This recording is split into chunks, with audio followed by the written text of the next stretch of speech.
Yes, good morning mga katribo. Welcome to another episode of Daily Tribune Straight Talk, where we discuss important topics that matter to each of us. This is Gigie Arcilla. Hello, Gigi. Good Yes, morning. morning. I am Chito Lozada. We are live on Daily Tribune's Facebook page and Tribune Now on YouTube. Yes, in this morning's episode, we are joined by the Philippine representative for Anyway Solid Environmental Solutions Limited, Mr. Herbert Marquez Betz III. Good morning. Good morning, Mr. Thank you for Betz, and welcome to Straight Talk. Thank you. It's glad to be here. All right, so Chito, this morning we're going to talk about innovations, climate resilient Climate innovation. resilient infrastructure. Yeah. Yeah. And Mr. Betts has been around the country promoting it. So, Yeah, interesting. I was reading the company profile and, it's very interesting that, pwede palang ganun kadali. I mean, it takes so much time for, for contractors to build roads and bridges and other infra. Pero natatagalan sa surveying pa lang. But then we have this new technology from Anyway Solutions. and it's very applicable to the Philippines since it's one of the countries that are hit most by climate change, right? Yeah, Yes. yeah. Yes, that is So, sir, Yes. so can you introduce Anyway Anyway Solutions Solutions, to our viewers? Anyway Solutions, well, thank you for the opportunity. Anyway Solutions, at the end of the day, is not necessarily just a technology. I would have to say Anyway Solutions is a holistic approach to climate resiliency and focusing on and mitigating the problems that allow our infrastructure to be affected by climate change. So Anyway Solutions focuses on, we have a proprietary product that we focus on stabilization techniques, but a lot of what we do in the past has also been design and consultancy. By making roads more resilient, we obviously have a design component to our team, and our office is in Canada, headed up by our Director of Design, Alex Campbell, leads that charge in the design of how we affect our clients' designs. And so I would say that the climate resilient approach that Anyway has taken has kind of started actually 25 years ago when Anyway first came around. Because stabilization requires a change of design, and if we have to change the design, we have to submit that design. And so now that climate resiliency is a hot topic, we are, let's say, kind of try and ride that wave, but that's essentially what our MO has been since the get-go. And so really we're a climate design and engineering consultancy firm, and we do have created and manufactured some proprietary products that allow us to achieve our approach and methodologies and techniques in efficient road building. So yes. All right, Chito. About this proprietary product, this is well, we had discussions earlier about this powder that is mixed with the solutions for the creation of pavements. Yes, it's a dry-based cementitious powder. We refer to it as the Anyway Natural Soil Stabilizer. You will see ANSS sometimes in our design files, and that's referring to the powder itself. So technically, it is a soil stabilizer. The powder is a dry, hydraulic-based cementitious powder, and that is applied to marginal materials, in situ materials, to increase bearing capacity. And what that really does is, if we're able to achieve the bearing with the in situ marginal materials, we're able to limit the imported quarried material to the project site. In layman's term, it's a powder that is mixed with, the cement. Yes, there is definitely cementitious powder, super cement or high-end cement, but there's a lot of pozzolanic material and components within the proprietary mix, and those pozzolanic components really allow for the pozzolanic reaction with the marginal materials, the clayey materials, the silty materials. All right. So, And that increases the bearing capacity of those marginal. right. So it could withstand, heavy What? load. Yes, it can withstand heavy load. As a matter of fact, it also increases the water resilience of the actual bounded layer that we create. We refer to them as bounded layers. All right. All right. So meaning. Sorry, it's a little technical, but Yeah, but- you're asking, and I'm giving you the straight Yes, answer. yes. Okay. So let's pair. Those as the craters. Yeah, let's spare Mr. Herbert, all this, inquisitive questions that we have. Sure. So I think let's watch this short AVP Sure, please. about the technology okay. and what really Anyway Solutions is.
All right. So mas medyo naintindihan ko. Of course. Yeah. So ARR pala yung nila. Yeah. ARR, adapt, respond, and recover. It's a could whole say that. system of creating new infrastructure. Yeah, and if you can see on the video, Chito, the flood. So the rains, incessant rains, really soften yung It happens a lot. on the streets, It's a the holistic roads. approach. Yeah. There's not really any one button press solution to making things more climate resilient. It's a holistic understanding of what's causing the damage, the destruction, or the failures in a design. And you can see on the video, a lot of the people that you've seen with Anyway have been to the Philippines. You could see our director of design was literally on the road, our coordinators on the road.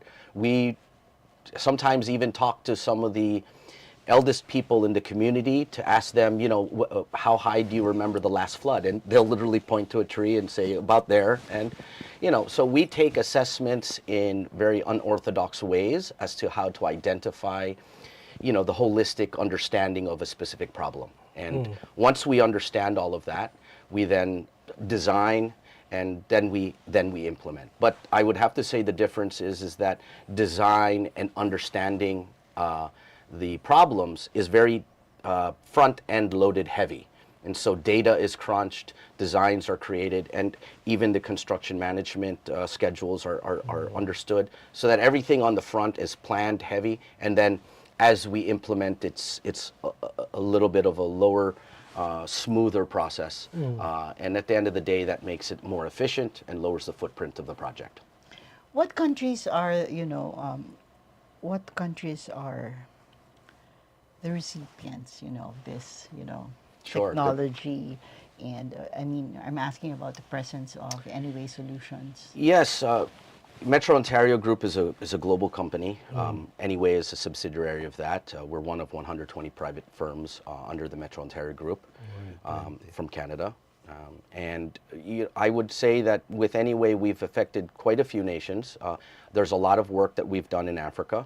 Our CEO sits in Tel Aviv, so the proximity to Africa from Israel is also quite close, and we've helped a lot of developing nations there. We, in the region of Asia Pacific, we are focused very heavily in Papua New Guinea, and at the moment we're assisting the Papua New Guinea Department of Works as a government consultant in assisting the contractors build out the roads with efficient design. One of the main projects that we are involved in is the ADB funded project of the Southern Highlands Highway Infrastructure Program. I would say it's probably the largest ADB project to date in the region for road infrastructure. And, you know, we've been assisting on that since 2011 in Papua New Guinea. And in 2014-15 is when I came back from Africa and started for the Philippines. And, you know, so we are looking to affect more nations, assist more nations in the region as well as in other regions. So there's quite a bit. We've done work in Colombia, we've done work in Ghana, all over Africa. We're doing work in the Philippines, we're doing work in Papua New Guinea. And there's many other nations that are involved, but I'm not directly involved in those, but there's quite a lot. And so the information sharing of problems in those areas, in those countries, as to how to affect positive change here for the Philippines is good that we have a global reach in that regard. What projects are you involved in the country? Like roads? Yeah, in the Philippines specifically? Yeah, in the Philippines. For the most part, since 2015, we've definitely helped in creating some infrastructure in the Philippines. I think we've helped with some balikatan exercise structures with the Philippine military and some military installations. We've also helped with certain middle class, mid-range residential complexes in Iloilo with the road works or road networks within those residential communities. And then we've helped also NGOs in the Philippines like Habitat for Humanity. In 2016, we implemented a road network in Palo Leyte for a relocation site of the Yolanda victims, and Habitat for Humanity under the leadership of former CEO and President Charlie Aiko. We worked closely in helping them achieve their goals for the relocation of those Yolanda victims. So, and now looking forward, we're meeting with the Climate Change Commission, we're meeting with DENR, we're meeting with the National Irrigation Administration to kind of showcase a little bit more of our expanded services outside of just our techniques of stabilization works. And this kind of goes into a little bit of satellite surveying, satellite advanced technologies of designing, along with artificial intelligence, to be able to crunch the data in a way that is more efficient and much more faster than human capability.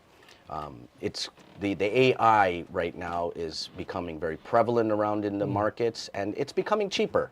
And when you match AI with satellite technology, it allows us to design, preliminary design. It allows us to identify optimal route alignments, water in catchment areas, so that we can identify what an area's situational problems are, so that we can incorporate that into the design, and then we can share that with the either agency or the proponent, so that knowledge sharing is for us one of the more important things, because what we learn from will really lead us to where we go, and then that's one of the things that we do. Yeah, that's more or less what we focus on.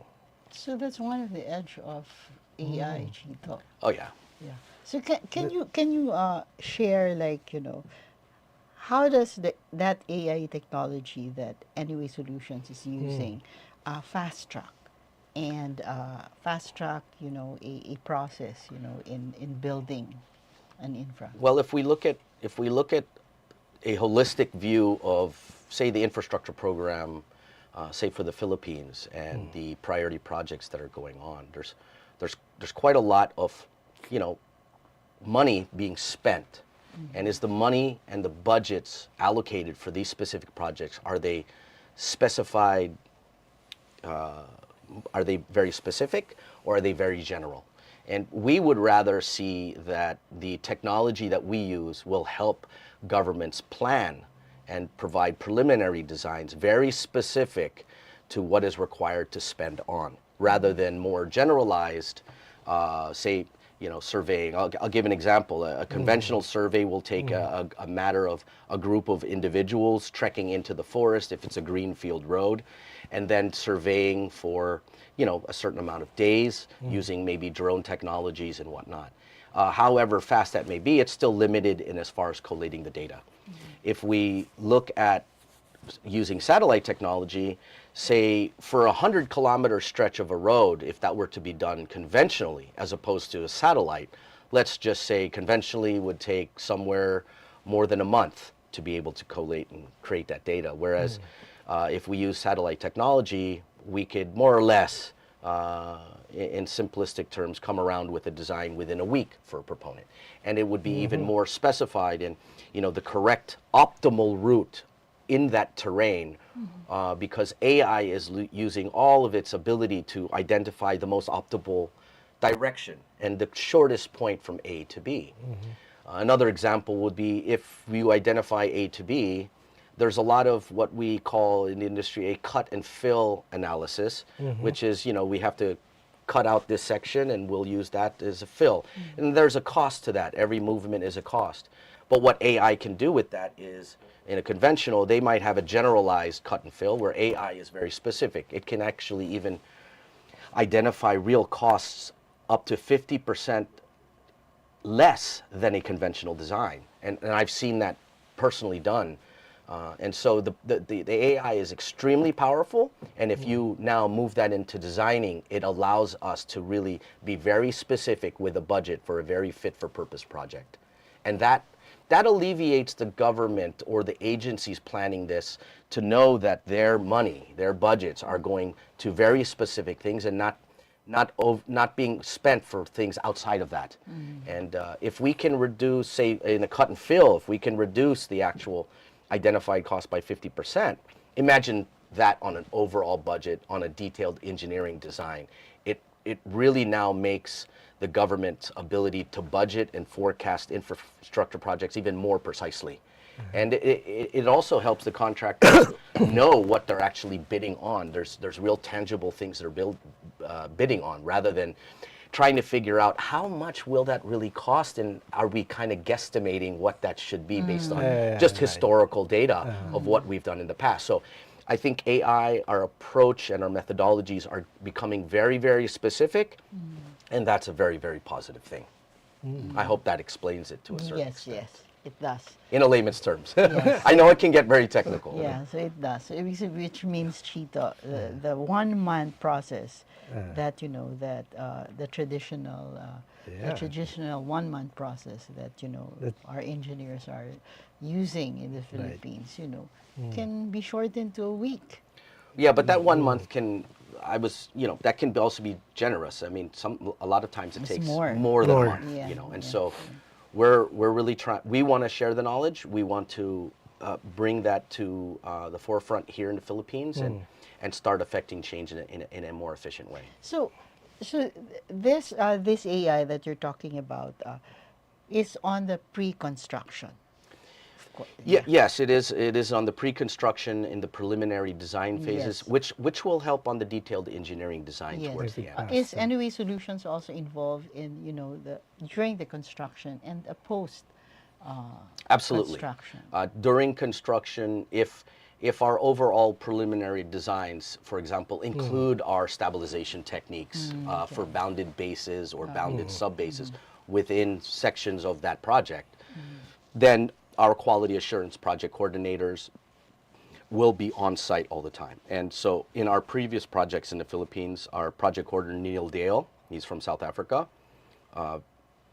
he's always on the sections, working with the operators, understanding with the community, working with the engineers on site to be able to ensure that the quality assurance is passed, because we want our techniques to be implemented the correct way, so that we avoid scrutiny, and we avoid negative feedback that Feedback. could lead to not understanding the approach overall. So we want to avoid that completely, and we provide that quality assurance 100% of the time. Okay. So and then post analysis, of course, like for example in Papua New Guinea, Dr. David Jones, our global consultant, Dr. David Jones of UC Davis Pavement School, he is our global consultant, along with our director of design, Alex Campbell. We're just touring Papua New Guinea because P&G asked anyway to assess the last 7 years of construction of the program that I'd mentioned, the ADB program, the Southern Highlands Highway Infrastructure Program.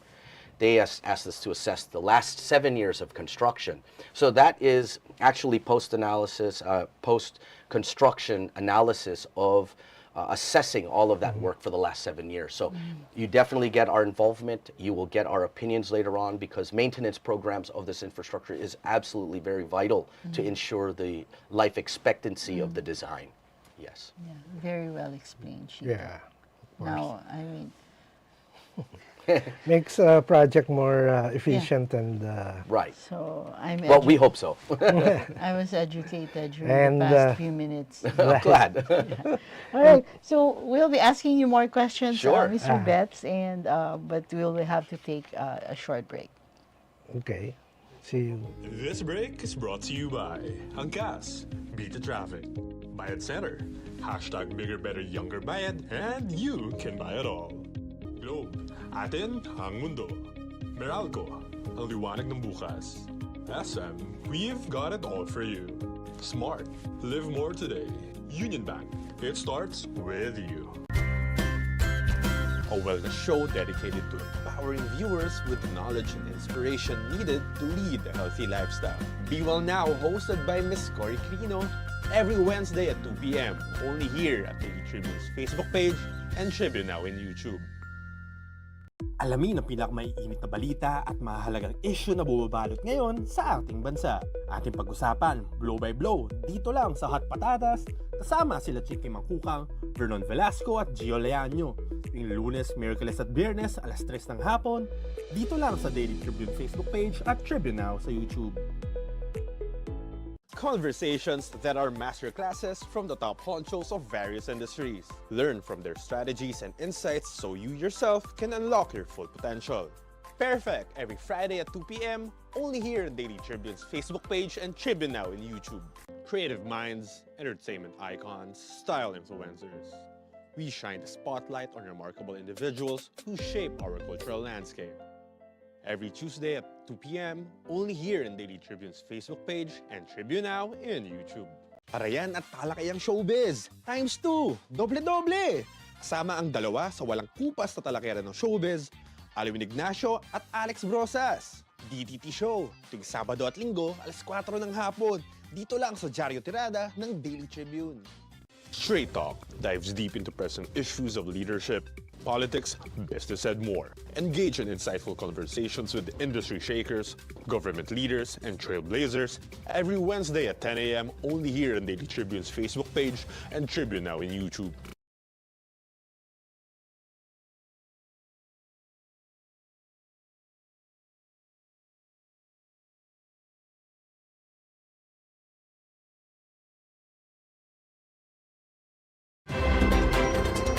All right, we're back, and we're still with Mr. Herbert Yeah. Betz. Mr. Betz. Yeah, Thank you. there's a lot of opportunity that is being created with this combination of satellite and AI technologies. What for a flood-prone country? What would it contribute? You see. Right now, I would say that we have just engaged BRS as a sub-agency to DPWH to allow us to propose a flood-prone section of their choosing, and we would use our satellite-based technology to establish the polygon of that. We would then assess why those floods are there, and we would do all the preliminary assessment and design I'm sure you can of do those that. sections, and then we would provide that to BRS or DPWH without the implementation part. We really wanted to showcase to them how our methodology overall works together to be able to give the final assessment on a flood-prone area, as well as the conclusions and the solutions that we see in those areas. And then provide that free of charge to DPWH to let them understand that there's ways to help them achieve and identify these priority areas or these critical areas more efficiently. And you know, at the end of the day, what the awareness is doing is taking away the unknowns, because sometimes the unknowns tend to not allow us to engage, because either we don't understand, we fear it, or we're resistant to it. So the more we engage and the more we make aware, hopefully it reduces all that negativity, and it really opens up to more possibilities of collaborating. And so that's what we're currently doing in regards to some flood stuff. And the AI, at the end of the day, when we look at a flood modeling situation, the optimization of the actual drainage and the canal sizes come right into play automatically with the local ASL rates as it's data crunched, and then provides our number. I mean, it turns out a number, and that's already based on our local ASL rates, and we use that in our designing. So yeah, that's in direct question to you on flood. That's what we're doing right now. Siguro they don't including have to look drainage. farther, Chito. I mean, there's Marikina, there's Mandaluyong, there's... Yeah, I think the area that was proposed was somewhere in Laguna, near Laguna de Bay. Laguna de Bay. And I would say it's a little tricky situation, because the tide of Laguna de Bay to the proximity of the road, as well as the creeks along there, they all work together to create this problem. And we hope to About that. identify that and work with DPWH and BRS to identify that. I know the district engineer of Laguna that I met was very happy to know that we were volunteering this information, as he deals with the floods perennially, annually. And it's for free. It's for For free. any Well, solution to not showcase- everything's free for forever, but Yeah, we're I- certainly giving a taste to yeah. the right agencies Yes. and the specific agencies that really need the help. I mean, we're also prioritizing identifying the agencies that could use the technologies in a way that will help them be more efficient. Yes. There's a lot of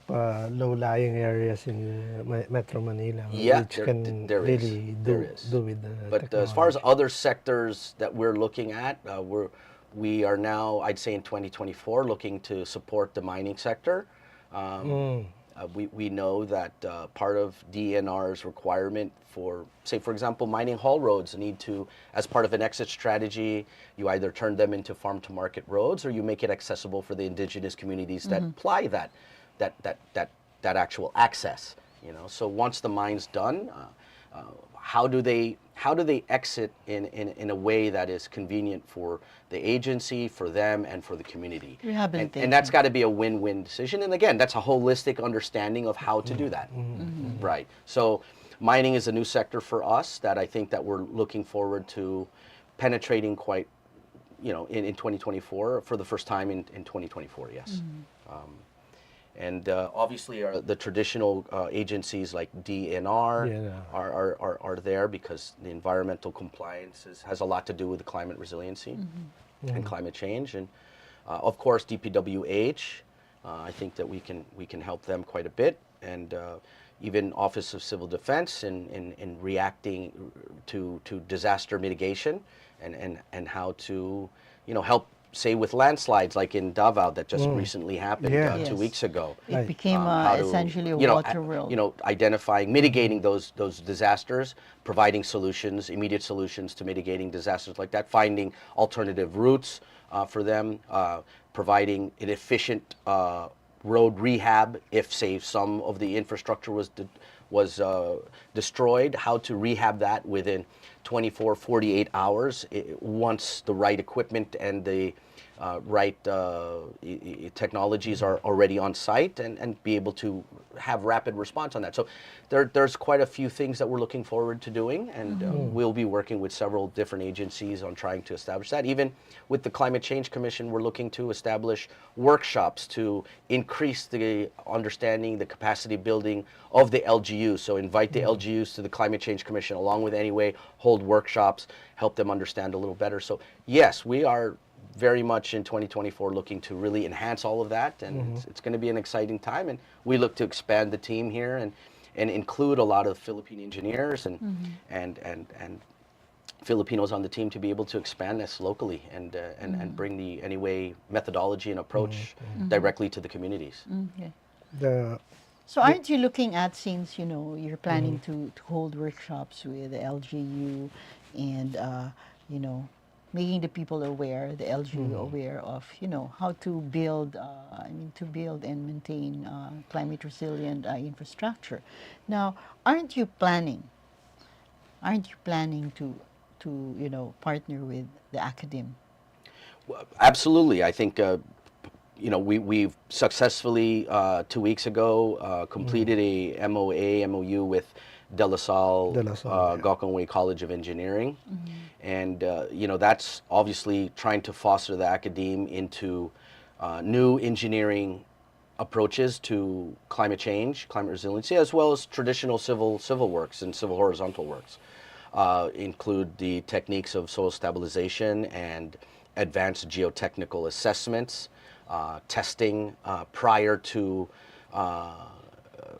submitting preliminary designs or prior to some of the greenfield land development, what the geotechnical assessment will show us and how we can use that data to then formulate better designs and better capacity later on during the project, and make more efficient the actual approach to the right resilient infrastructure. So academe is a lot of the times the first to react because fostering the new minds, I mean, at the end of the day, those graduates will be taking care of our roads in the very near future. Correct. And to get them up to speed and up to date, we need to get them on board as soon as possible. Yeah. And so the collaboration with DLSU is one example of how we intend to do that. And we do intend to expand more to universities like TUP, which is a government state university.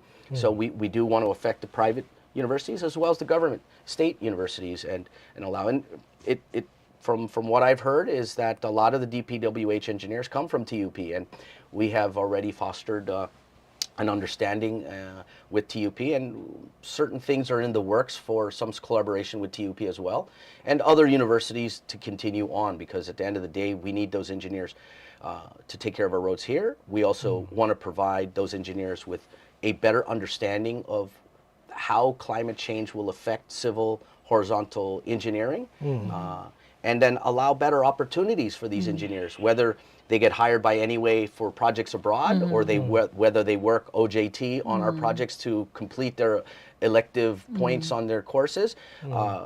The more we involve them, the more they will know, and we think it's a win-win situation. We think that's one way to foster a long-term solution, a long-term growth, and a long-term ability to work with the Philippines. And DLSU is lucky enough, being the pilot school, Well, they engaged us. It started from an online class during COVID, and it now blossomed into this overall collaboration between us. And they were the first to identify that. I think one of the deans of the College of Engineering.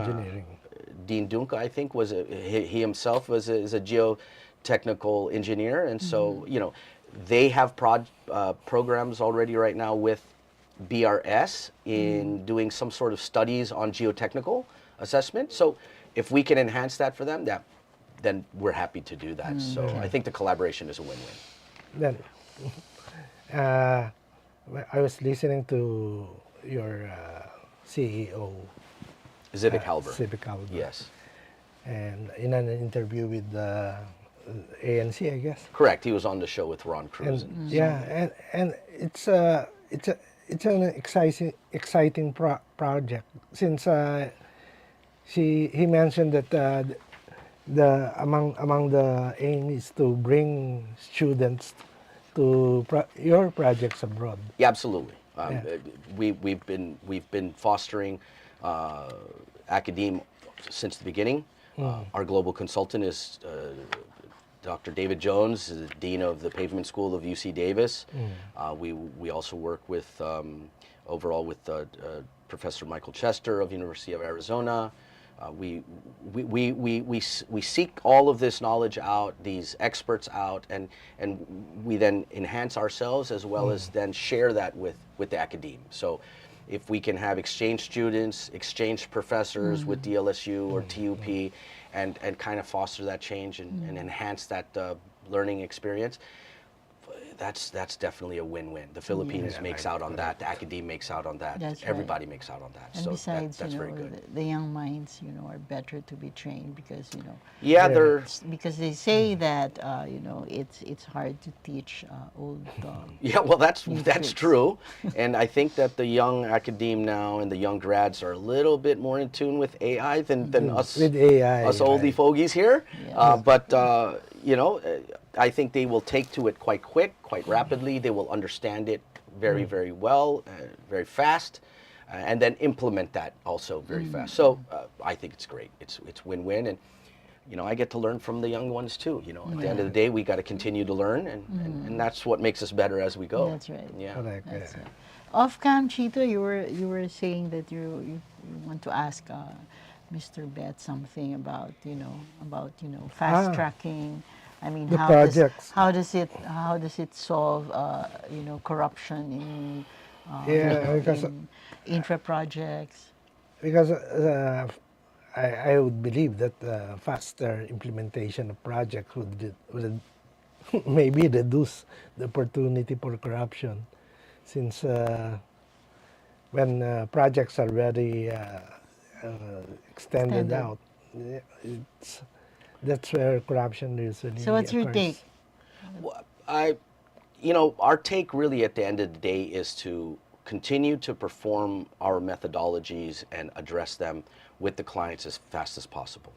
If we can increase the capacity of contractors to build more, build faster, then, if volume is the name of the game, then let's say if we can use volume to eliminate certain negative aspects to the industry, then so be it. That if we can increase capacity and that helps reduce the C word or the negativity in the industry and help speed things up, then, and if volume is the name of the game, you do more, you make more, you earn more, then sure, why not? We try not to focus on that very much. We try and work with the clients and with the agencies in a way that is a holistic approach, and we hope that methodology just encourages a more systematic, positive addressing concerns and providing solutions to the project to help it be completed in a faster duration. So if that's our way of eliminating that, so be it. I could say that we'd be happy to do that. And it's apt to, it's very apt to, the administration, the present administration's tagline, the build better and more. That's right. I guess so. So, everything good things should come in a simple way. Simple, good things shouldn't be so difficult to try and achieve. And, at the end of the day, good things are packaged in simple ways. So we try to live by that motto as well. Good things should be simple, and it should be very easy to understand. It should be easy to implement. It shouldn't be difficult or cumbersome. Just like life, when things go your way, things are good. When things don't go your way and it's tough, it is not good. So it's the same thing with construction and how we approach it. We're keeping our fingers crossed. And that's good. without the negative aspect. So we still have Eliminate as much negative aspect as we can. Yes. So we just refer to that as the negative aspect. All right. So we'll be right back with a few more questions for Mr. Betz when we come back after a short break. This break is brought to you by Hangkas, Beat the Traffic, Bayad Center, hashtag Bigger Better Younger Bayad, and you can buy it all. Globe, atin ang mundo.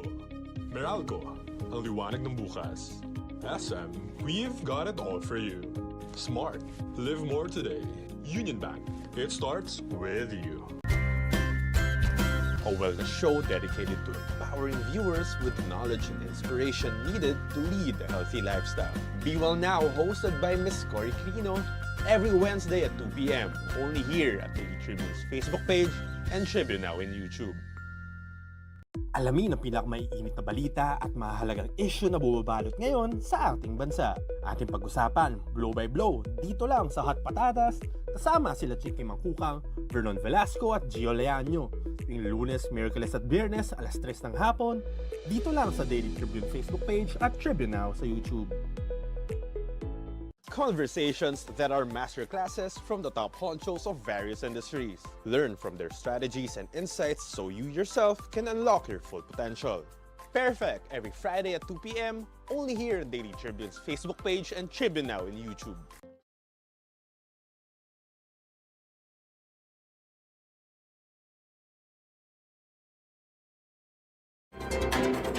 Yes, Chito is back, and we're still with Mr. Herbert Betz, But Philippine representative of Anyway Solutions.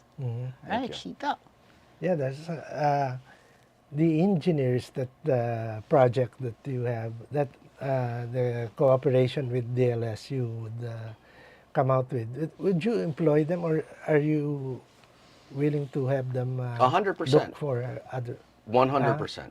We are already engaging DLSU, even as detailed as helping certain grad students with theses that they are doing for their graduate studies, identifying different topics of those theses and providing, so I guess identified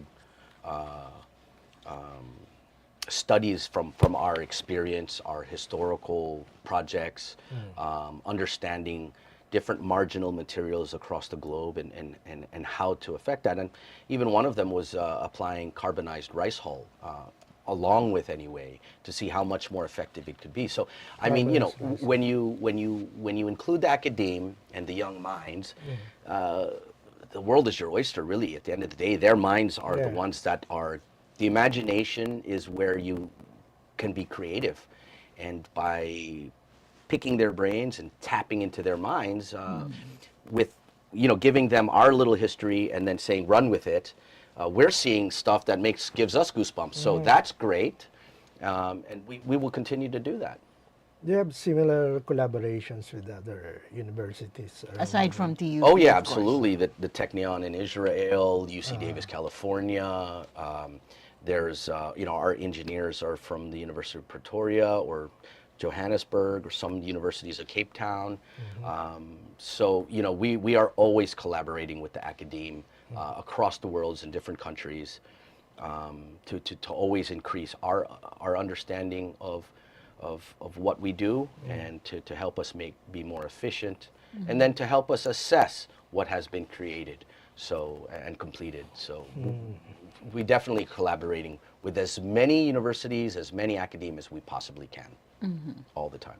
And yes, we will be hiring local graduate students directly on Anyway, hopefully providing opportunities for them to work on different projects around the world, on Anyway projects or with other clientele as well. 100% behind that. It's a beneficial deal.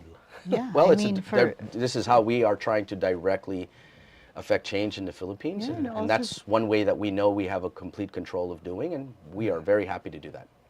And also to perhaps to prevent the brain drain of Oh, yeah, that or could- our professionals. I can Yeah, see. well, In the engineering I field. mean, if we fortify their minds even more with new approaches, new methodologies, new techniques, new approaches to things, and that makes it more exciting for them to stay in the Philippines, and that eliminates a brain drain, we're all for it as well. We hope to increase projects and agencies here to affect more change and probably expand their existing projects and priorities, so that these engineers can go into those projects with the knowledge of what we're helping them with now. So, yeah, 100%. Yeah. You were earlier saying that there might be a collaboration with the country's only satellite, the use of the only satellite that the country Diwata, has. you mean? Diwata, yeah. I brought that up because I think that if we're showing what satellite technology can do, then maybe the science agencies or the agency in charge of the satellite when you build the awareness and they know that that's now there, and the Philippines, we have our own satellite in space, maybe we can enhance that satellite. That might be wishful thinking, but at the end of the day, the satellite is up there, it is taking certain readings, and it is being used by certain agencies. And if we can Mostly for expand that climate. to help them in maybe a civil engineering aspect or construction aspect, identifying land use from satellite technology, then yeah, I'd say we're now affecting top line science, and yeah, we're all about it. At the end of the day, engineering is a science, geotechnical is a science, and we hope we can add to that science and fulfill it for the Philippines. So are you referring to the Philippine Space Agency, Chito? Yeah. Yeah. The operator of the Diwata satellite, right? Yeah. It's the Not only that, government we agency. want to try and take some of the agencies that require these photographs, these captured images, away from free satellite surveying like Google Maps or whatnot. It's very limited what you can do. At the end of the day, also we want to try, for example, NAMRIA, who's a national mapping agency. They're very, very vital in, say, a provincial project development plan, a provincial development plan, because the provincial engineers are using mapping technologies from NAMRIA to establish their development plans down the line. And if we can help NAMRIA with what we're doing and enhance it more, we're only trying to share the knowledge, enhance the knowledge, share that knowledge. And so, yeah, we think that's a positive way of affecting change. And so that's what we will continue to do. Yeah. Yes. Besides Chito, in this world, collaboration really matters. Absolutely, it really matters. It's a very Philippine nuanced thing. Collaboration is a very Small. it's a very Philippine nuanced way to approach solutions. And you have to understand that and use it to your advantage, especially within this market. All right. All right. So very interesting discussion, Chito. Yeah. But we have to ask for Mr. Herbert Betz. Parting words. Well, thank you very much for the time here. This is a great platform for us to showcase what Anyway is trying to affect in the Philippines and trying to change. We hope that we can continue to visit you again and update you on some of the things that we're doing. And we hope that the message gets out, that we're here, and we're definitely ready to collaborate and cooperate with the agencies and clients in the Philippines. And at the end of the day, mabuhay Philippines. Let's keep pushing it moving forward. So mabuhay. Mabuhay. Yeah. I mean, we're hearing that from, a fellow Filipino. Of course. Yeah. Thank you. That we could, people would mistake us, very foreign. I mean, with how he talks, his accent. All right. So there we have it from the man himself, Mr. Herbert Marquez Betz. Thank you. Thank you for a very informative and enlightening discussion. It was my pleasure. And thank you mga katribu. Tune in again next Wednesday for another episode of Straight Talk. I am Chito Lozada. Once again, I'm Gigie Arcilla. Watch Straight Talk live every Wednesday at 10 a.m. on Daily Tribune's Facebook page Wednesday. and Tribune Now Why is on it YouTube. Tuesday? Till next time, mga katribu. Thank See you again.